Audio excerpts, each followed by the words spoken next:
5வது வார்த்தை தாகமாயிருக்கிறேன், தர்ஸ்ட். நிறைய பேர் சில பேர் நினைக்கிறாங்க இது வந்து ஃபிசிக்கலாக வந்த தாகன்ட்டு.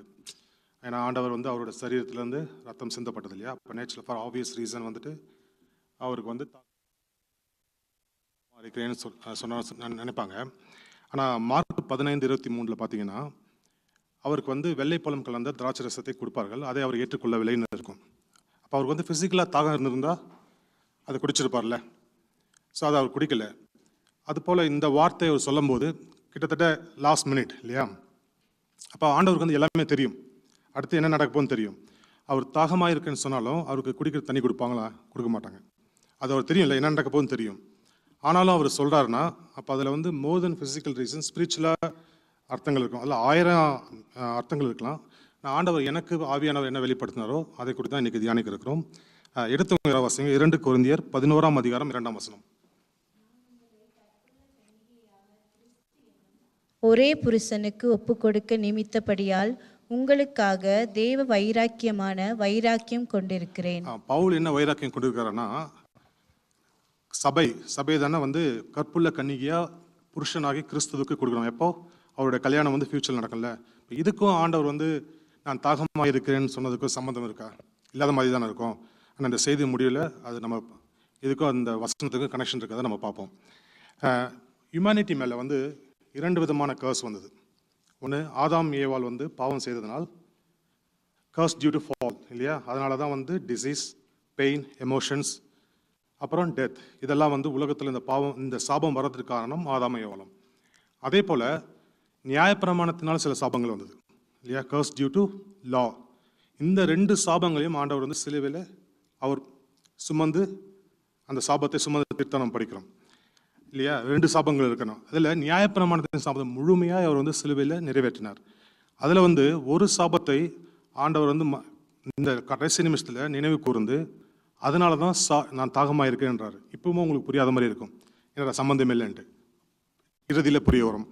அவர் தாகமாக இருக்கேன்னு சொன்னது காரணம் நம்ம நினைத்து தான், இந்த ஹியூமனிட்டி நினைத்து தான். அது என்னன்னா நம்ம வந்து இந்த 2 கொரிந்தியர் 16ஆம் அதிகாரம் 2ஆம் வசனம் பார்த்தல, கற்புள்ள கன்னிகையாக இந்த சபையை வந்து கற்புள்ள கன்னிகையாக வந்து கிறிஸ்துவுக்கு கொடுக்கணும்னு வந்து பவுல் வந்து ஆசைப்படுறாரு. ஆனால் வேதத்தில் பார்த்தீங்கன்னா நிறைய இடத்துல வந்து பைபிள் வந்து என்ன சொல்லுது, ஆண்டவர் விட்டு வழி விலகி போனவங்கள அடல்ட்ரஸ்ன்னு சொல்லுவாங்க. இப்போ நீங்கள் வசனம் பார்த்தீங்கன்னா எரேமியா 3ஆம் அதிகாரம் 9ஆம் வசனம் பாருங்களேன். பிரசித்தமான அவளுடைய வேசித்தனத்தினாலே தேசம் தீட்டுப்பட்டு போயிட்டு கல்லோடும் மரத்தோடும் விபச்சாரம் பண்ணி கொண்டிருந்தால். ஆண்டவரை விட்டு வழி விலகி போனதுனால வேதம் என்ன சொல்லுது, அவரை வந்து ஆண்டவராக ஏற்றுக்கொள்ளாம வழி விலகினால அவளை விபச்சாரி என்று அடல்ட்ரஸ் என்று வேதம் சொல்லிக்கிறது இல்லையா. அதே போல் யாக்கோபு 4:4 பாருங்களேன். விபச்சாரரே, விபச்சாரிகளே, உலக சிநேகம் தேவனுக்கு விரோதமான பகை என்று அறியீர்களா? ஆகையால் உலகத்துக்கு சிநேகிதனாய் இருக்க விரும்புகிறவன் தேவனுக்கு பகைஞனாகிறான். ஆண்டவரை விசுவாசிக்க அவர் மேல் நம்பிக்கை வைக்காம உலகத்துள்ள டிசைர்ஸ் மேலே, அது மணியாக இருக்கலாம், பவராக இருக்கலாம் இல்லையா, உலகத்தில் ஹெர்த்லி திங்ஸ் மேலே வந்து நம்ம ஆண்டவரே சொல்கிறார் இல்லையா, 2 cannot serve 2 masters இல்லையா. ஆனால் வந்து சில பேர் வந்து என்ன பண்ணுறாங்க, ஆண்டவர் மேலே நம்பிக்கை வைக்காம உலகப்பூர்வமான காரியங்கள் மீது நம்பிக்கை வைக்கிறதுனால அவர்களையும் வேதம் என்ன சொல்லுது, அடல்ட்ரஸ். ஆனால் இப்படி வந்து நியாயப்பிரமாணத்தின்படி அடல்ட்ரஸாக இருக்கவங்களுக்கு வந்து என்ன சாபம்? அந்த சாபம் வந்து என்னென்னா, நான் இது நானே வாசிக்கிறேன். ஆனால் எடுத்துங்க என்னாகமம் 5 புக், என்னாகமம் 5ஆம் அதிகாரம் 12ஆம் வசனம் பாருங்களேன். நீ இஸ்ரவேல் புத்திரருக்கு சொல்ல வேண்டியது என்னவென்றால், ஒருவனுடைய மனைவி பிறமுகம் பார்த்து புருஷனுக்கு துரோகம் பண்ணி, அதாவது புருஷனுக்கு துரோகம் பண்ணி அவள் விபச்சாரம் செய்தால் என்ன பண்ணணும்னா 14ஆம் வசனம் பாருங்க. எரிச்சலின் ஆவி அவன் மேல் வந்து அவனுடைய மனைவி தீட்டுப்பட்ட தன் மனைவியின் மேல் குரோதம் கொண்டிருந்தாலும், அல்லது அவன் மனைவி தீட்டுப்படாது இருக்க எரிச்சலின் ஆவி அவன் மேல் வந்து குரோதம், அதாவது ஒய்ஃப் வந்து விபச்சாரம் பண்ணாலும் சரி அவன் மேலே எரிச்சல் ஆவி வரும். இல்லை டவுட் வந்தாலும் அவன் மேலே அந்த எரிச்சல் ஆவி வரதுனால அவன் என்ன பண்ணுவானா 15ஆம் வசனம் பார்த்தீங்கன்னா, அந்த புருஷன் தன் மனைவி ஆசாரின் இடத்தில் அழைத்து கொண்டு போனோம் இல்லையா. அவனுக்கு டவுட் இருந்தாலும் இல்லை உண்மையாகவே அவளை வந்து விபச்சாரத்தில் ஈடுபடும்போது கையும் களவும் பிடிச்சா கூட ஆசாரத்தில் கொண்டு போகணுமா. அங்கே என்ன நடக்கும் போட்டுக்குன்னா 17ஆம் வசனம் பாருங்கள். ஒரு மண்பாண்டத்திலே பரிசுத்த ஜலம் வார்த்து வாசஸ்தலத்தின் தரையில் இருக்கும் புழுதியை கொஞ்சம் எடுத்து அந்த ஜலத்தில் போட்டு, ஒரு மண்பாண்டத்தில் தண்ணீர் ஊற்றி அதில் கொஞ்சம் மண் போடுவாங்க. அவர் அந்த பிரதான ஆசிரியர் வந்து செய்வார். 18 வசனம் பாருங்க. ஸ்திரீயை கர்த்தருடைய சந்ததியில் நிறுத்தி அவள் முக்காட்டை நீக்கி எரிச்சலின் காணிக்கையாக நினைப்பூட்டுதலின் காணிக்கையை அவள் உள்ளங்கையில் வைப்பானாக. சாபகரமான கசப்பான ஜலம் ஆசாரியன் கையில் இருக்க வேண்டும். அந்த ஜலம் என்னவா மாறுமா? கசப்பான ஜலமாக மாறிடும். அந்த ஜலத்தை அதுக்கு அப்புறம் 20ஆம் வசனம் பாருங்களேன். உன் புருஷனுக்கு உட்பட்டிருக்கிற நீ பிறர் முகம் பார்த்து உன் புருஷனுடைய அன்றி அந்நியனுடைய சமயமாக சயனித்து தீட்டுப்பட்டிருப்பேயானால், விபச்சாரம் பண்ணியிருந்தா அவர் அந்த சாபத்தை சொல்றார் என்ன நடக்கும்ட்டு. கர்த்தர் உன் இடுப்பு சுமவும் உன் வயிறு வீங்கவும் பண்ணி, அவள் வந்து அந்த கசப்பான தண்ணீரை குடிச்சானா அவள் உண்மையாகவே விபச்சாரம் பண்ணியிருந்தா என்ன அவருக்கு பனிஷ்மெண்ட் கிடைக்கும்? வயிறு வீங்கவும் இடுப்பு சுமவும் ஆகுன்றாரு. அதை வந்து நீங்கள் அடுத்த 23ஆம் வசனம் பாருங்க. பின்பு ஆசாரியனின் இந்த சாப வார்த்தைகளை ஒரு சீட்டில் எழுதி அவைகளை கசப்பான ஜலத்திலே கழுவி போட்டு, ஒரு லெதரில் ஒரு ஷீட் மாதிரி இருக்கும், அதில் தான் இந்த படிச்சார்ல சாபத்தை, அதை எழுதி அந்த தண்ணியில் கலந்துடுவார். அப்போ அந்த மை வந்து தண்ணீரோட கலந்துரும், இன்னும் கசப்பாக மாறும். அப்போ 24 பாருங்க. சாபகரமான அந்த கசப்பான ஜலத்தை அவளுக்கு குடிக்கும்படி பண்ணுவான். அப்பொழுது சாபகரமான அந்த ஜலம் அவளுக்குள் இறங்கி கசப்பாகும். இப்போது விபச்சாரம் பண்ணப்பட்டதாக இல்லை டவுட் வந்தாலும் அந்த புருஷன் வந்து என்ன கொண்டு போகிறாரு? ஆசனத்தை கொண்டு போகிறாரு. அவர் வந்து ஒரு ஜலத்தை பானையில் தண்ணீர் ஊற்றி அதில் மண்ணை போட்டு இந்த சாபத்தை அதில் எழுதி அந்த சாபம் அதோட கரைந்து போயிடும், இன்னும் கசப்பான. அதை வந்து அந்த மனைவியானவள் குடிக்கணும். குடிச்சு அவள் பாவம் பண்ணியிருந்தா அவளுக்கு வந்து பனிஷ்மெண்ட் என்ன? வயிறு வீங்கும் இடுப்பு சும்மும். ஆனால் அவள் பாவம் பண்ணலைன்னா என்ன அப்படின்னா 28ஆம் வசனம் பாருங்கள். அந்த ஸ்திரீ தீட்டுப்படாமல் சுத்தமாக இருந்தால் அவள் அதற்கு நீங்களாகி கர்ப்பம் தரிப்பாள். அவளுக்கு வந்து என்ன ரிவார்ட் கிடைக்கும்? கர்ப்பம் தரிப்பாள், ப்ரெக்னென்ட் ஆவாங்க, குழந்தை பேர் கிடைக்கும். இது நியாயப்பிரமாணத்தினோட சாபம் விபச்சாரம் பண்ணியிருந்தான். நான் முன்னாடியே சொன்னேன், வேதம் வந்து நிறைய பேர் வந்து ஆண்டவர் விட்டு வழி விலகி போனாலும் இல்லை உலகபூர்வமான காரியங்கள் மீது நம்ம யாக்கோபு 4 பார்த்தோம்ல, அப்படி பண்ணுறதுனால என்ன ஆகுதுன்னா விபச்சாரம். அப்போது சபை திருச்சபையிலோ இல்லை இன்றையும் வந்து கிறிஸ்தவத்தில் சில பேர் வந்து இப்படி பண்ணுறாங்க, உலகபூர்வமான காரியத்தில் நம்பிக்கை இருக்காங்க, ஆளுநர் இருக்கல, அவர்களை தான் வேதம் வந்து அட்ரஸ் சொல்லுது. அப்போது உலகத்தில் எவ்வளோ பேர் இருக்காங்களா அந்த மாதிரி, அவர்களை நினைத்து ஆண்டவர் வந்து தாகமாக இருக்காங்க. இப்பயும் புரியாத மாதிரி இருக்கும், இன்னும் 5 நிமிஷம் புரியும். என்னன்னா இந்த சாபத்தை நான் படித்த ஞாபகம் சாபம். அதே போல் இந்த திருச்சபையிலே சபையை வந்து எப்படி பவுல் கொடுக்கணும்னு ஆசைப்படுறாங்க? கற்புள்ள கன்னிகையா புருஷனாக இயேசு கிறிஸ்து கொடுக்கணும்னு ஆசைப்படுறாங்க. ஆனால் வேதம் என்ன சொல்லுது? அடல்ட்ரஸாக இருக்காங்க நிறைய பேர், விபச்சார சந்ததி. ஆண்டவரே சொன்னார், விபச்சார சந்ததி மாறுபாடான சந்ததி இவர் வந்து அடையாளத்தை எதிர்பார்க்குறேன்னு சொன்னார்லே, அவர் வாயிலிருந்து வார்த்தை வந்தது.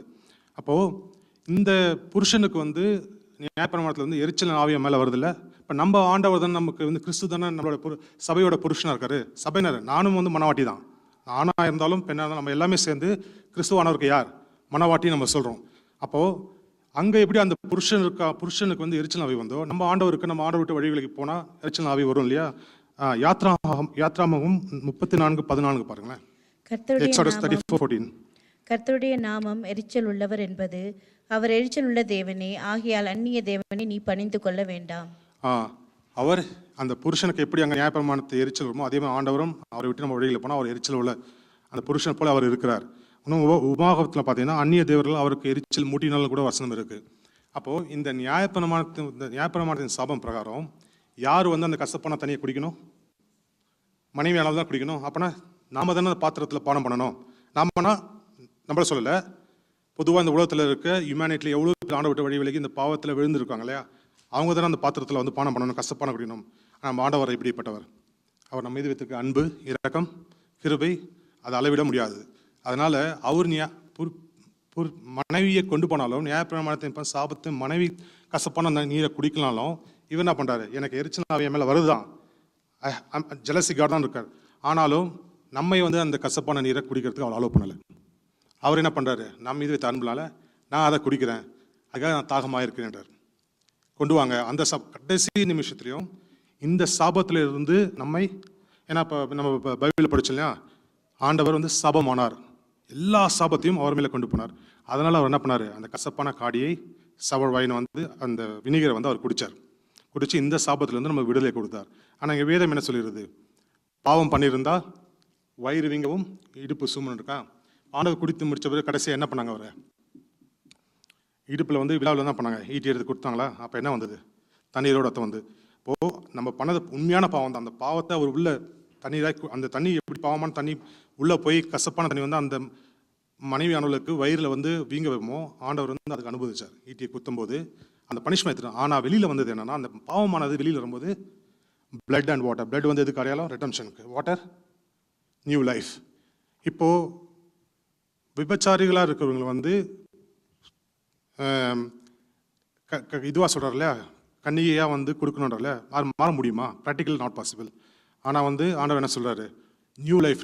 பவுல் என்ன சொல்கிறாரு? கிறிஸ்துவுக்குள் மரித்து நம்ம அவரோட உயிர்த்ததுனால நம்ம புது சிருஷ்டி இருக்கனால யாரெல்லாம் இந்த பாவத்தில் இருந்தாங்களோ ஆண்டவருக்குள்ள வரும்போது புது சிருஷ்டியாக வராங்க. அப்போது அடல்டர்ஸ் என்று கூப்பிடப்படுறவர்கள் என்ன நியூ சிருஷ்டியாக மாறுறாங்க. நீங்கள் வந்து 1 பேதுரு 1:4 பாருங்களேன். அவர் இயேசு கிறிஸ்து மரித்தோரிலிருந்து எழுந்ததினாலே அழியாததும் மாசற்றதும் வாடாததுமாகிய சுதந்திரத்துக்கு ஏதுவாக ஜீவனுள்ள நம்பிக்கை உண்டாகும்படி தமது மிகுந்த இரக்கத்தின்படியே நம்மை மறுபடியும் ஜெனிப்பித்தார். தமது மிகுந்த இரக்கத்தின்படி நம்மை மறுபடியும் ஜெனிப்பித்தார். நம்ம வந்து புதுசாக சிருஷ்டியாக பிறந்திருக்கோம். யாரெல்லாம் அந்த பாவத்தில் இருந்தாங்களோ அவங்க புது சிருஷ்டியாக வரனால புது கன்னியாக லைக் தே பிகம் வெர்ஜின். அடல்ட்ரஸாக இருந்தாலும் வெர்ஜின் ஆவாங்க. நாளைக்கு ஆண்டவரோட திருமணத்தில் அவள் அந்த சபை வந்து எப்படி இருக்குமா? கன்னிகையாக தான் இருக்கும். அதை வந்து ஆண்டவர் தான் செய்தார்.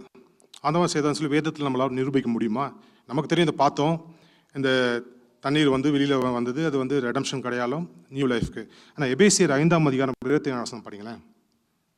எபேசியர் 5:27. கரை திரை முதலானவைகள் ஒன்றும் இல்லாமல் பரிசுத்தமும் பிழையற்றதுமான மகிமையுள்ள சபையாக அதை தமக்கு முன் நிறுத்திக் கொள்வதற்கும் தம்மை தாமே அதற்காக ஒப்பு கொடுத்தார். ஒரு மனைவியானவள் அந்த கசப்பான நீரை குடிக்கணும், அந்த பாத்திரத்தில் பானம் பண்ணணும். இதுக்காக தான் ஆண்டவர் என்ன சொன்னார் கெத்செமனேல, இந்த பாத்திரம் என்னை விட எடுத்து போனேன்னா ஒரு மனுஷனோட ஒரு மனைவியோ ஒரு பெண்ணோட சாபத்தை அவர் எடுக்கல. ஒரு ஆளோட இதில் ஒட்டுமொத்த ஹியூமனிட்டியோட சாபத்தை கொண்டு போனதில்ல. அது வந்து அவருக்கு வந்து 100% ஹியூமனாக இருந்தார், 100% காடாக இருந்ததுனால 100% ஹியூமனாக இருந்ததுனால என்னாச்சு, அவர் அதால் பண்ண முடியுமான்னு டவுட்டு.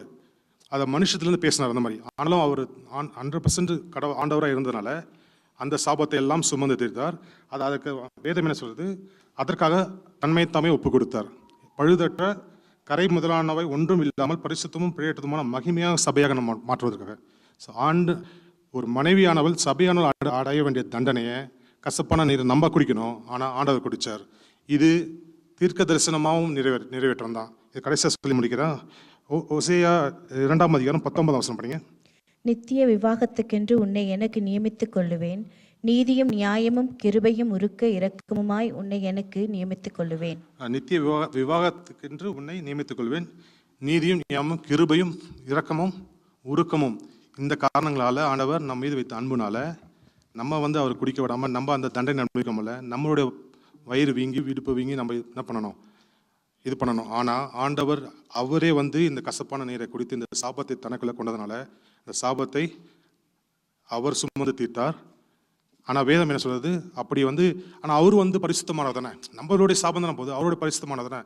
அப்போ அந்த லேடி வந்துட்டு பாவம் பண்ணலைன்னா அவங்களுக்கு என்ன ரிவார்டு கிடைக்கும்? பிரகண்டாக இருப்பாங்க. ஆண்டவர் வந்து வேதத்தில் என்ன சொல்றாரு? பிள்ளை பெற்ற பிறகு எவ்வளோ சந்தோஷப்படுவோம் அந்த மாதிரி நான் சந்தோஷப்படுன்றா. பவுலும் என்ன சொல்றது? நான் கர்ப்ப வேதனை அடைந்தாரா. அப்படி கர்ப்ப வேதனை அடைந்து ஆண்டவர் அவர் ஏன்னா அவர் வந்து பாவம் இல்லாதவர். அப்போ அவர் குழந்தை பெறலாம், அப்படி பெற்றெடுத்தவங்க தான் நம்பலாம். இப்போ நம்ம எப்படி இருக்கோம்னா ஆண்டவர் அவர் சிலுவையில் எல்லா சாபத்தையும் சுமந்ததுனால நம்ம வந்து பழுதற்றவங்களா மாசற்றவங்களா கன்னிகையாக இருக்கிறோம். ஆனால் நம்ம காத்துக்கொள்ளணும் இல்லையா? கிறிஸ்துவ நீ எப்படி வந்து சிலுவையில் அவரோட மரித்து புது சிஸ்டமோ இன்றைக்கு தானே ஆண்டவர் சிலுவையில் மரித்தார். நாம் அப்படி ஏதாவது உலகப்பூர்வமான காரியங்கள் மீது நம்பிக்கை வைத்திருந்தாலோ இல்லை டிசைர் வந்து இல்லை ஆண்டவர் மேலே இல்லாமல் பணத்து மீது பதவி மீது புகழ் மீது இந்த மாதிரி வந்து நம்ம பின்னாடி போயிருந்தால் அதை விட்டுட்டு ஆண்டவரையும் நம்ம சார்ந்து வாழணும். ஏன்னா அவர் இவ்வளோ கஷ்டப்பட்டு அந்த வேதனையிலும் பாருங்கள், ஒரு வார்த்தை கூட பேச முடியாது. அவரோட ஃபுல் பாடி வந்து வெயிட் வந்து ஆணியில் தூங்கி தான் ஒரு வார்த்தை கூட அவரால் பேச முடியாது. ஆனாலும் அவர் நம்ம என்ன பண்ணார் நினைத்து அந்த கடைசியாக அந்த சாபம் கூட நம்ம மேலே இருக்கக்கூடாதுக்கா அவரே அந்த கசப்பான காடியை குடித்து சாபத்தை நீக்கினார். அப்பேற்பட்ட ஒரு நல்ல இரக்கமுள்ள ஆண்டவரை நமக்கு வந்து ரட்சகராக கிடப்பு நம்ம எவ்வளோ விசேஷித்தவர்கள், அதை நம்ம காத்துக்கொள்ளணும். ஆண்டவர் தமிழ் வார்த்தைகளை ஆசீர்வதிப்பார்.